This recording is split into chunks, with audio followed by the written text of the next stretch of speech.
ദൈവത്തിൻ്റെ അതിപരിശുദ്ധ നാമം മഹത്വപ്പെടുമാറാകട്ടെ. ഈ വിലയേറിയ പ്രഭാതത്തെ ഓർത്ത് കർത്താവിനെ സ്തുതിക്കുന്നു. ഇന്ന് രാവിലെയുള്ള ചിന്തയ്ക്ക് വേണ്ടി 106 സങ്കീർത്തനം 9 വാക്യം വായിക്കുന്നു. സങ്കീർത്തനങ്ങൾ 106:9. അവൻ ചെങ്കടലിനെ ശാസിച്ചു, അത് ഉണങ്ങിപ്പോയി. അവൻ അവരെ മരുഭൂമിയിൽ കൂടി എന്ന പോലെ ആഴിയിൽ കൂടി നടത്തി. പ്രിയരെ, അനുഗ്രഹിക്കപ്പെട്ട തിരുവചനത്തെ ഓർത്ത് ദൈവത്തെ സ്തുതിക്കാം.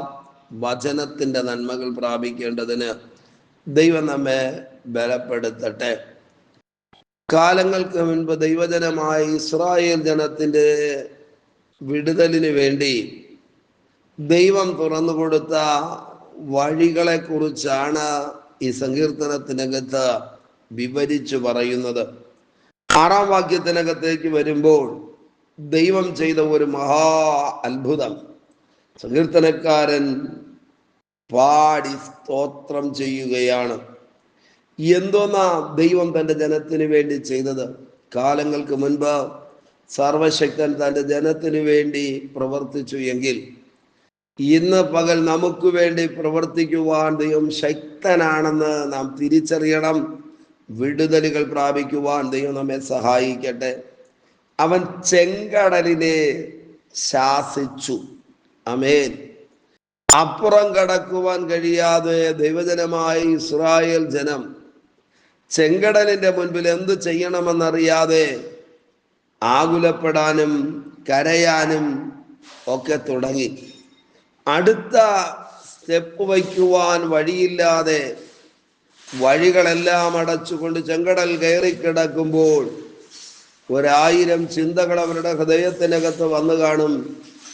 വാസ്തവത്തിൽ ദൈവം പറഞ്ഞിട്ടാണോ ഈ യാത്ര നമ്മൾ തുടങ്ങിയത്? മോശ പറയുന്നത് ശരിയാണോ? മോശയ്ക്ക് അബദ്ധം പറ്റിയതാണോ? ഈ മോശയുടെ വാക്കും കേട്ടുകൊണ്ട് നമ്മൾ ഇറങ്ങി പുറപ്പെടേണ്ടിയിരുന്നോ? എല്ലാം അടയപ്പെട്ട് കിടക്കുകയാണ്. പ്രിയരെ, ജീവിതയാത്രയിൽ പ്രതികൂലങ്ങളും പ്രതിസന്ധികളും തലപൊക്കുമ്പോൾ ആരും ചിന്തിച്ചു പോകുന്നതാണ്, എന്തുകൊണ്ട് ഇങ്ങനെയൊക്കെ സംഭവിക്കുന്നു, എന്തുകൊണ്ട് വഴിയടയുന്നു, എന്തുകൊണ്ട് മുൻപോട്ട് പോകുവാൻ കഴിയുന്നില്ല. ഇവിടെ ഇസ്രായേൽ ജനത്തിൻ്റെ മനോവിചാരങ്ങൾ അങ്ങനെ തന്നെയായിരുന്നിരിക്കാം. എന്തുകൊണ്ട് ഈ കഷ്ടത, എന്തുകൊണ്ട് ഈ ശോധന, എന്തുകൊണ്ട് ഈ പ്രതിസന്ധികൾ? എന്നാൽ അവരുടെ കണ്ണിൻ്റെ മുൻപിൽ ദൈവം അവർക്ക് വേണ്ടി വൻ കാര്യങ്ങൾ ചെയ്തു. അവൻ ചെങ്കടലിനെ ശാസിച്ചു. ഇന്ന് പ്രഭാതത്തിൽ ഈ സങ്കീർത്തനം നമ്മൾ വായിക്കുമ്പോൾ അതുപോലെ ദൈവപ്രവൃത്തി നമ്മുടെ ജീവിതത്തിലും വെളിപ്പെടട്ടെ. ചില ചെങ്കടലിന് തുല്യമായ പ്രതിസന്ധികൾ ജീവിതത്തിൽ കയറി എന്തുകൊണ്ട് എന്തുകൊണ്ട് എന്തുകൊണ്ട് എന്ന ചോദ്യങ്ങളുടെ മുൻപിൽ വലയുന്ന സകലരോടും പരിശുദ്ധാത്മാവിൽ ഞാനൊരു ആലോചന പറയാം. ചെങ്കടലിനെ ശാസിക്കുവാൻ കരുത്തുള്ളവന്റെ കൈക്കീഴിലാണ് നാം ജീവിക്കുന്നതെന്ന് ഈ രാവിലെ മറന്നു പോകരുത്. ശക്തമായ പ്രതികൂലങ്ങളും പ്രതിസന്ധികളും കാരണം ആകുലതയോടെയാണോ നിങ്ങൾ ഈ പ്രഭാതത്തിലായിരിക്കുന്നത്? ചെങ്കടലിനെ ശാസിക്കുവാൻ കരുത്തുള്ള കർത്താവ് ഏതു വലിയ പ്രശ്നത്തെയും എത്ര വലിയ പ്രതിസന്ധിയെയും ശാസിച്ചു ഒതുക്കുവാൻ അവൻ കരുത്തുള്ളവനാണെന്ന് നാം തിരിച്ചറിയണം. ബൈബിൾ അങ്ങനെ പറയുന്നു, അവൻ ചെങ്കടലിനെ ശാസിച്ചു, അത് ഉണങ്ങിപ്പോയി. ഈ പ്രഭാതത്തിൽ ചിലത് ഉണങ്ങിപ്പോകത്തക്ക നിലയിൽ ദൈവപ്രവൃത്തി വെളിപ്പെടുമെന്ന് ഈ വാക്യത്തിൽ നിന്ന് നമുക്ക് വിശ്വസിക്കാമോ? തിരമാലകളെ ഉയർത്തിവിട്ട് പ്രാണഭയത്തിലാക്കി, ഒരു വഴിയും മുൻപിൽ ഇല്ലാതാക്കി, വലിയ സമുദ്രം മുൻപിൽ കിടക്കുമ്പോൾ ദൈവം അതിനെ ശാസിക്കുകയും അത് ഉണങ്ങിപ്പോകുകയും ചെയ്തു. ഇന്ന് രാവിലെ ഏതെങ്കിലുമൊക്കെ ആകുലതകൾ ജീവിതത്തെ ഭരിക്കുന്ന ആരെങ്കിലും ഈ സന്ദേശം കേൾക്കുന്നെങ്കിൽ എന്തായിത്തീരുമെന്നും എപ്പോൾ ദൈവം പ്രവർത്തിക്കുമെന്നും അവസാനം എന്താകുമെന്നും അയ്യോ അബദ്ധമാണല്ലോ ജീവിതത്തിൽ സംഭവിച്ചതെന്നുള്ള വ്യാകുലതയിലും ഇരിക്കുന്ന ആരെങ്കിലും ഉണ്ടെങ്കിൽ അവരോട് പരിശുദ്ധാത്മാവിന്റെ പ്രഭാതത്തിൽ ഇടപെടുകയാ. ശാസിക്കുവാൻ ദൈവത്തിന് കഴിയും.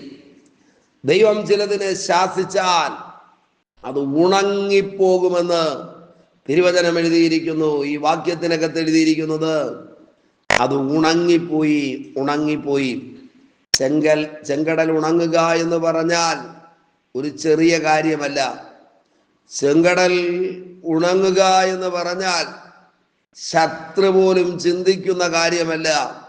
ചെങ്കടലിന്റെ കരയിലിട്ട് പിടിച്ച് കൈകാര്യം ചെയ്യാമെന്നുള്ള ആഗ്രഹത്തോടെ ഭറവോരാഞ്ഞു വരുമ്പോൾ ശാസിച്ച് ചെങ്കടലിനെ ഉണക്കി ദൈവം തന്റെ ജനത്തെ വഴി നടത്തിയെങ്കിൽ ഇന്നുള്ള പ്രതിസന്ധികൾ, ഇന്ന് അനുഭവിക്കുന്ന പ്രശ്നങ്ങൾ, ഇന്ന് ജീവിതത്തിന് നേരെ ഉയർന്നു വരുന്ന കയ്പുകൾ അത് ഉണങ്ങിപ്പോകത്തക്ക നിലയിൽ ദൈവ പ്രവൃത്തി വെളിപ്പെടട്ടെ, ഒരു വഴി തുറന്നു വരട്ടെ. അങ്ങനെ എഴുതിയിരിക്കുന്നത്, അവനവരെ മരുഭൂമിയിൽ കൂടി എന്ന പോലെ ആഴിയിൽ കൂടി നടത്തി. കടലിന്റെ അടിത്തട്ടിൽ കൂടി ജനം കടന്നു പോകുമ്പോൾ മരുഭൂമി എത്രമാത്രം ഉണങ്ങിക്കിടക്കുമോ അതുപോലെ അവരുടെ കാലുകൾ മുൻപിലേക്ക് വച്ച് സധൈര്യം നടന്നു പോകേണ്ടതിന് ആഴിയിൽ ഒരു വഴി തുറന്നു എന്നുള്ളതല്ല, അതിൻ്റെ അപ്പുറം ദൈവം അതിനെ ഉണക്കി അവരുടെ യാത്രയെ സുഗമമാക്കി. അങ്ങനെയാണെങ്കിൽ ഇന്ന് രാവിലെ ഈ സന്ദേശം കേട്ടുകൊണ്ടിരിക്കുമ്പോൾ ഏതെങ്കിലും ഒരു ചെറിയ വഴി തുറന്നു തന്നിട്ട് എൻ്റെ ഉത്തരവാദിത്വം കഴിഞ്ഞു എന്ന് പറഞ്ഞ് മാറിപ്പോകുന്ന ഒരു ദൈവത്തെയല്ല ഞാൻ പറയുന്നത്. വഴിയൊരുക്കുകയും തൻ്റെ ജനത്തിനു വേണ്ടി അത് മരുഭൂമിക്ക് തുല്യമായി ഉണക്കിയിടുകയും ജയകരമായി അക്കരെ കടക്കുവാൻ ബലപ്പെടുത്തുകയും ചെയ്ത ദൈവശക്തി ഇന്ന് പ്രഭാതത്തിൽ വിശ്വസിക്കുന്നവർക്ക് വേണ്ടി വെളിപ്പെടട്ടെ. ആമേൻ. എത്ര സുന്ദരമായ പദങ്ങളാണ് ഈ വാക്യത്തിനകത്ത് എഴുതിയിരിക്കുന്നത്. ചെങ്കടലിനെ ശാസിക്കുവാൻ കരുത്തുള്ളവൻ. ചെങ്കടലിനെ ശാസിച്ചപ്പോൾ അത് ഉണങ്ങിപ്പോയി. എന്നിട്ട് എഴുതിയിരിക്കുന്നതോ, അവൻ അവരെ മരുഭൂമിയിൽ കൂടെ എന്ന പോലെ ആഴിയിൽ കൂടി നടത്തി. ആമേൻ. ഇന്ന് പ്രഭാതത്തിൽ പ്രിയരെ, പ്രതിസന്ധികളും പ്രതികൂലങ്ങളും കണ്ണിന്റെ മുൻപിലുണ്ടോ? വിടത്തില്ലെന്ന് പറയുന്ന ശോധനകളുണ്ടോ? സർവശക്തൻ വഴികളെ തുറക്കുന്ന ദൈവപ്രവൃത്തി വെളിപ്പെടുന്ന മനോഹരമായ പ്രഭാതമായി തീരട്ടെ. ഈ പകൽ ദൈവിക ഇടപെടലുകൾ വെളിപ്പെടേണ്ടതിന് പ്രാർത്ഥിക്കാമോ ദൈവത്തോട്? പരിശുദ്ധ ദൈവമേ, സ്വർഗസ്വപിതാവേ, ഈ സന്ദേശം കേട്ടുകൊണ്ട് പ്രാർത്ഥിക്കുന്ന മുഴുവൻ പേരെയും തൃക്കരങ്ങളിൽ ഭരമേൽപ്പിക്കുന്നു. ഓരോരുത്തരെയും ദൈവം അനുഗ്രഹിക്കണമേ, കരുണയുള്ള കരങ്ങളിൽ വഹിക്കണമേ, ദൈവിക നന്മകളെ കൊടുക്കണമേ, ദൈവപ്രവൃത്തി വെളിപ്പെടുത്തണമെന്ന് പ്രാർത്ഥിക്കുന്നു. ദുരനുഗ്രഹത്തിന്റെ പ്രഭാതമായി തീരട്ടെ. തിരുക്കരം അനുകൂലമായിരിക്കും. അധികാരമുള്ള യേശുവിന്റെ നാമത്തിൽ പിതാവേ, ആമേൻ, ആമേൻ. Okay, God bless you. ദൈവമായ കർത്താവ് എല്ലാവരെയും ധാരാളമായി അനുഗ്രഹിക്കട്ടെ. ആമേൻ, ആമേൻ.